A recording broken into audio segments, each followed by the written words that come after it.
up, you guys? So I'm not entirely sure how long this video is going to be, but today I wanted to discuss why I think you should watch Soul on Disney+. So Soul is a new movie that came out from PIXAR recently on Disney+. It was originally supposed to be like a theatrical release, but that didn't wind up happening because Corona. I wanted to talk a little bit about this PIXAR film that recently came out and my thoughts on it. So this film is about a guy who dies and winds up going to the great before and mentoring a soul in the great before. This movie was a super fun movie to watch. It was made by the creators who also created Inside Out, so if you liked Inside Out, I highly encourage watching this movie as well because it's very much similar animation style and the story feels very deep as well, kind of like with Inside Out, and it covers a kind of different topic than Inside Out. Where Inside Out covered emotions, this one kind of covers living, which is such a deeper concept than Inside Out. So this movie overall, I really did love it. And so the first thing that I really liked about this movie was the animation style. I thought that it was super well animated, and that was like the first thing that I thought when I started watching it because I loved how the real world looked, and I loved especially like the scenes with the helicopter. I thought that was a great scene. And then I also loved the animation sequences, so like where Joe fell and wound up going on to the conveyor belt to the great beyond. And I loved the difference between the souls, which were more 3D animation style, and the Jerry's and Terry's, which were more 2D animation and more linear. I just thought that was an interesting dynamic there, and I just really loved it. I loved how space worked, and I just loved how those little animation sequences happened and how we saw everything kind of change and shift in those little sequences. I just thought they were so fun. I also thought that this movie had a really great mix of the soul land and the physical land. I know that a lot of people were kind of nervous about this movie being really heavily focused in the soul land, and it wasn't. I mean, there was a little bit there. I would say it was about 50-50 in both places, but I honestly loved overall how much time was spent in soul territory and how much time was spent in physical territory because it really helped to shape the story and show how these characters changed and where they came from and their starting points. I really loved how Joe, being an external observer in this story, how that is what really helped him to grow and change. So in this story, he winds up going to the great before, and then he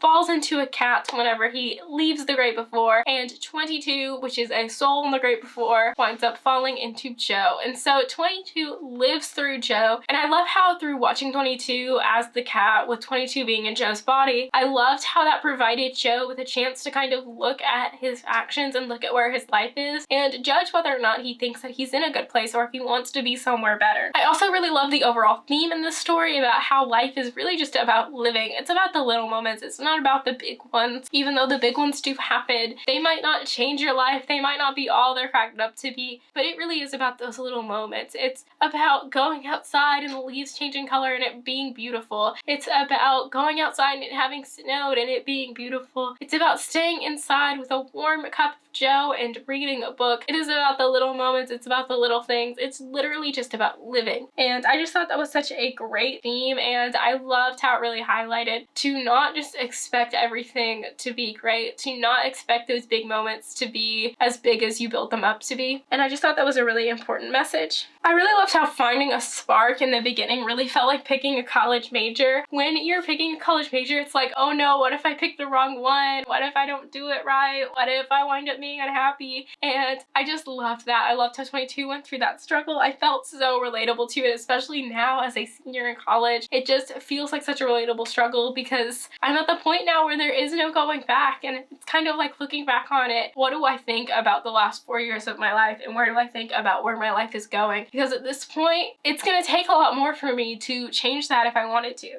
So I just think that was an interesting thing to think about, and I do highly encourage you that if you are younger, if you are about to start college, do really try to look into all of your different options. Like, think about where you see yourself 10 years down the line. Like, what do you want to be doing? What do you see as making you happy? What makes you happy right now? What brings you joy? Like, look at all of those things and really put some hard consideration into it. I really loved in this story how the lost souls and the souls in the zone were juxtaposed. goes. I thought that that was such an interesting message as well, and I thought that it really provided such a great outlook on what it's like to kind of be obsessive about something, and it's when it starts to impact your ability to think about and do other things. And I know personally that I do get kind of stressed about things, and I do get obsessive about things, and so I liked how it really just encouraged you to kind of take a break from those things every once in a while. If there is something that's really stressing you out, just take a little mini break from it if you can. And I just kind of like that idea. I think that that's a great thing to encourage people to do right now with everyone being kind of trapped at home, is just to take a break when you need to, because it feels a lot harder when you're constantly in like your work mode or your school mode or whatever, because you can't ever leave your house, and so you don't have that like clear delineation between when you're in this mode and when you're in another mode. I also loved how heartwarming this film was. I loved the overall climactic end to it. I did not like necessarily the whole scene there, but I did like how it centered around 22 doubting herself, doubting whether or not she was worth living, and I just kind of loved that. I thought that that was such a great heartwarming moment where Joe came for her and how they both went back to Earth, and I just thought that was so heartwarming. I loved the end,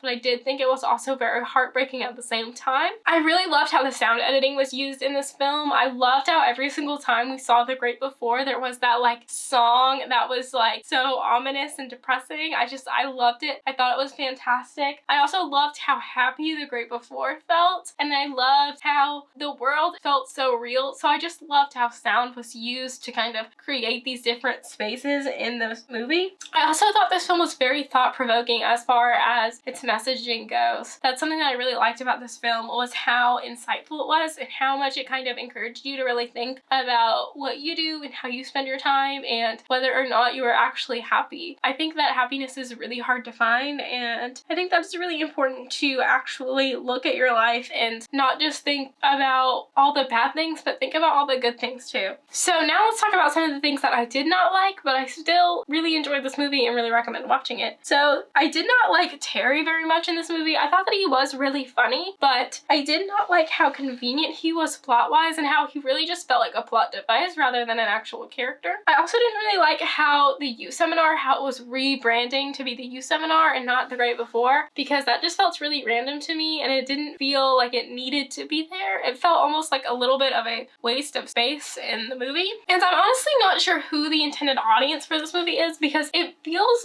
very mature for a younger audience. So I think that this movie is more for people who are a little bit older to kind of watch, because it's not very action-packed. It is very thought-provoking. It's a lot of conversations, and it's kind of just analyzing those conversations and understanding what's going through these characters' minds. And so I think that the audience for this, it's animated for a younger audience, but it's not made for a younger audience, if that makes any sense. So I just think the intended audience was a little bit lost in the story overall. But other than that, I did really like this film, as I said before, and I do highly encourage you to watch it. So anyways, that was my thoughts on Soul, the new Pixar film. So if you like this video, please like, subscribe, comment down below your thoughts on Soul if you've watched it or if you're going to watch it, and if you want to watch it together. I post videos on Tuesdays, Thursdays, and Sundays. I will see you in my next video. Bye!